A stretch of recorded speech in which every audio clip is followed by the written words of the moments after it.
got you a J nigga face.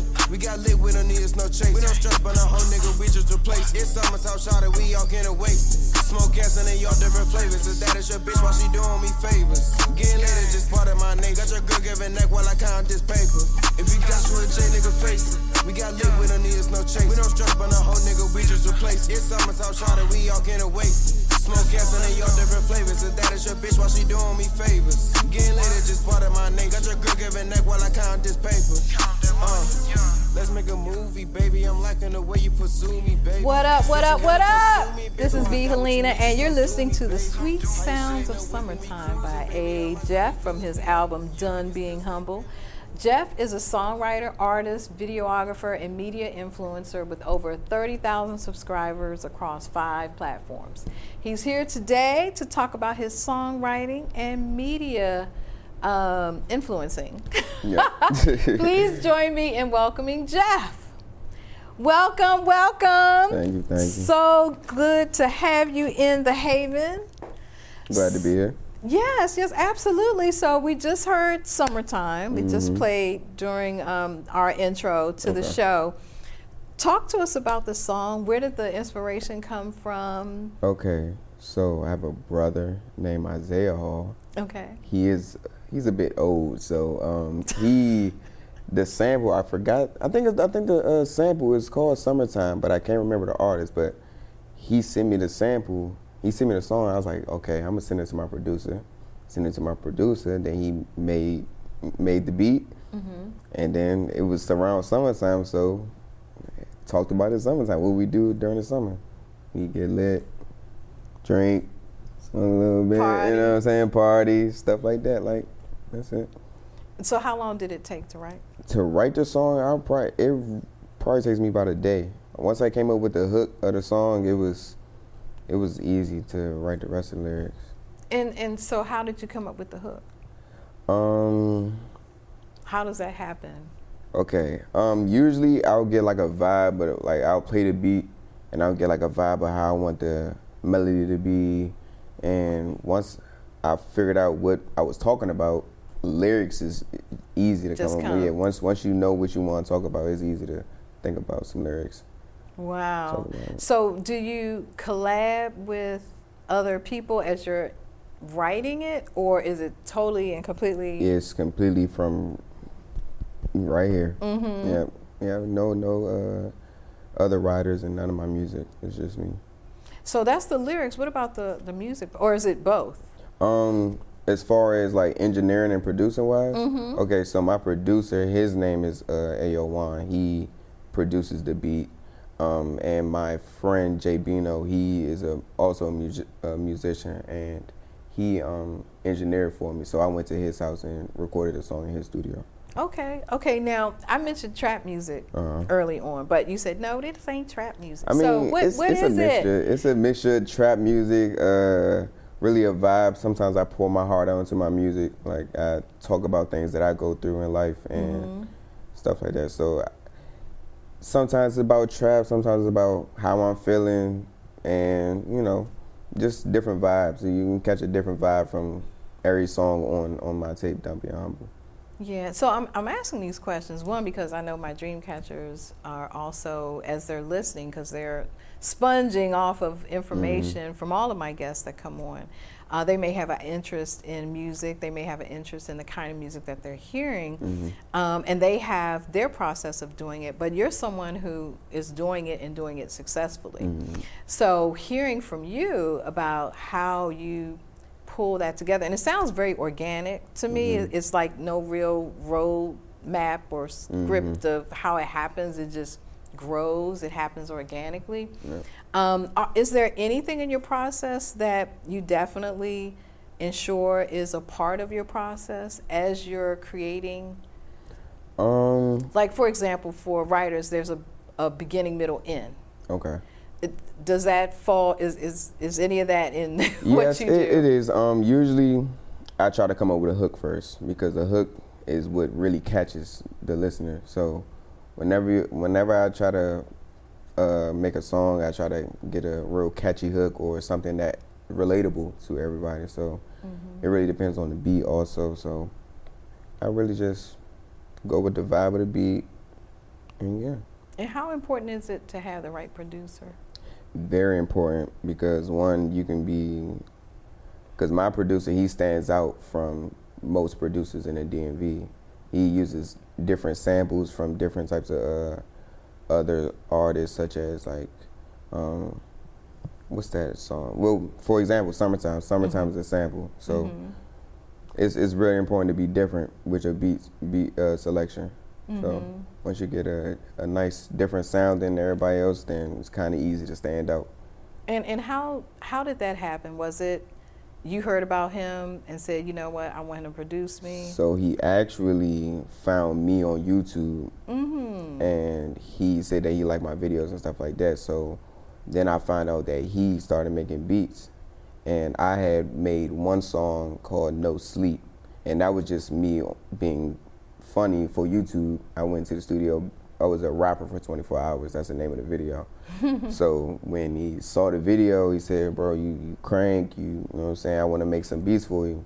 So he sent me a whole bunch of beats, and then after that, it was history. After that, we just started making music. Okay, let's talk about the change. Talk about the change? Let's talk about the money part of that. Okay. Okay, so, and it's very interesting. So there was a musician on before you who talked about the pitfalls of the industry and hooking up with people who say, you know, I'm going to make you a star, basically. You know, I'm going to take you on this track, and you're going to be famous, and we're going to do all these things together. If you sign here and give me $50,000, I'm going to make. So there's that. You got to pay me in order to play. You know, to get what you want. Do you find that to be some of the challenges in your music journey, or? Not at all, because we kind of make it like an equal exchange. Like because I put him onto like a lot of other artists in the DMV. So once they heard him, you told him about me. You ain't talking about me. You ain't telling him yet. No, not yet. It's coming. Not yet. It's coming. Okay. Most all definitely. Right, but I'm most sorry. definitely. Go ahead. But he, as soon as I started making music on his beats, other artists started coming to him. So he kind of like thanked me for that. So it's not even work now. It's kind of like a bond that we have. So it's really important. If you can create a bond with the people that you make anything with, money's not really a topic of discussion at all. Yeah, so I'm helping him, he helping me. Okay, very good. So let's talk a little bit more about your process. So this Done Being Humble is your first? My first, yes. Okay. And when did you, and I heard every single song on it. Every single song. I was trying to find one that was not explicit lyrics. But anyway, that's a whole nother. I mean, it's really, you know what? For me, who clutch the pearls often, I thought it was very, very well done, because I have to tell you, the music, the beat is really, really, you know, what gets me. And then hearing your voice on top of that, and many times I was like, my God, is his throat gonna be okay? Is he gonna be okay? Yeah, yelling and screaming. Yeah. And the mic is right there. I don't know why you singing so loud, but anyway. Well, let me ask you that. Do you have to like take throat lozenges? Or? No, it's just. Oh my gosh! Nah, I mean, fine. You like, know what I'm talking about. Yeah, I know exactly what you're talking about. I know exactly what you're talking about. But it's really my energy. It's just the energy that I put into my songs, and sometimes my lyrics, I feel my lyrics so much that you're gonna hear how much I feel it in my voice. Yeah, so it's very powerful. Yeah, and that's a hook in itself. You know, it's like hearing your voice, and I love how you added, or your producer added, other elements into it. You know, there were a few songs where there was a woman talking or singing. You can hear this hype guy in the background, guys in the background. Right. So, I mean, it just really pulled me into it, you know, from the very first song all the way. I had to listen to the whole thing. I actually wish it was longer. You need to make, your next one need to be longer. You need more songs on it. I got you. And it needs to be longer. Got you. Okay, so thank you for that. Thank you for listening. So I was just talking about the basically the next album. So you did your first one. There were probably a lot of things that you learned musically, you as an artist, things that you want to maybe do different in the next one. So have you started working on your next one, and have you started incorporating those changes, or like what's the next thing in your musical? As far as changes, I can say that I want to start, because I did talk about what was going on in my life a little bit in my first one, but I want to get more into that on my next project. Okay. So most of my I do have some new songs. I'm not really working on an album yet. Okay. But I do have new music that I haven't released yet. So and it's most definitely like I'm talking my talk on it. Okay. Most definitely. Okay. I can't wait to hear that. Can't wait to hear that. Do you have a timeline? No. Right now I'm really focused on pushing the songs out and making music videos for them. Okay. So I'm not really in a hurry to make another tape. Okay. Okay. Now, there was one question that I started to ask, and then I got caught up in whatever else you were saying. So again, I mentioned trap music, but you said it's like a mixture of different things. It just seems like the music industry is starting to change a bit. Do you feel that as an artist? Yeah. Most definitely, and it's really because I feel like it's TikTok, because TikTok is a very big platform that you can blow up on. So if you can make a certain song that will be catchy, that it can make everybody start making videos to that one song, you're gonna blow up. So it's some people make songs just for TikTok, but I'm not really too into that. I really just want to make music for what I want to make. Yeah, yeah. And then if it ends up on TikTok, yeah, and if it ends up, then it does. But that's not your driver. That's not where you're trying to definitely go. So let's talk about your social media presence. Okay. Did you work out that little situation with the young man, and about that? I tried to. And did it work for you? Did it work out for you? I mean, I made my videos. I got some money for it, so, and they don't really want to. It sounds like a shame though, because y'all used to be tight. Used to be tight, but everybody has different paths, so. Now I know my listeners are like, what the hell are y'all talking about? So if you want to learn more, tell them where to go. You can go to YouTube, Ayejeff, Ayejeff. That's it. You can. And it's a lot of drama to be. It's a whole nother mood. It's a whole nother reality show that's happening in the whole thing.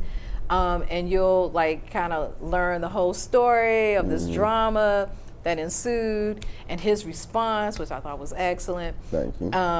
And when we're off camera, I'm gonna give you some lessons in life about that situation, if you don't mind listening. No, for sure. So let's talk about your social media presence, because that was the other thing. There were so many people that were following that drama, and I was looking at all the likes and the comments. I'm like, oh my gosh. So how did you get into the social media scene? Okay, so first, when I first started being on social media, I was making like skits and stuff like that, and I would post my skits on YouTube. But then when I realized on YouTube, like, it's certain types of videos that you're supposed to do to blow up. So it's like trends that you basically want to do, so you can start getting numbers and stuff like that. So once I started doing my homework and watching the other people do these certain videos and stuff like that, then I started getting to like a idea of what people want to see.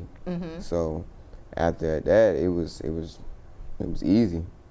And once I knew what they wanted to see, I gave it to them. It is so funny watching your videos. Like, I'm sitting there, I'm cracking up the entire time. And there was one. There was one time, I'm laughing just think about it. There was one time that you called somebody and they answered the phone, but they sounded like Donald Duck. So it's like you distorted the voices. And like Donald Duck, you can kind of make out what he's saying, but it's Donald Duck voice. So I was like, why in the world he do that? But so there's the shock value of it, which seems to attract audiences. I'm sure, do you pay attention to the analytics for? Yeah. Okay, and so that's where you know what's working and what's not working. What's working and what's not working. And so people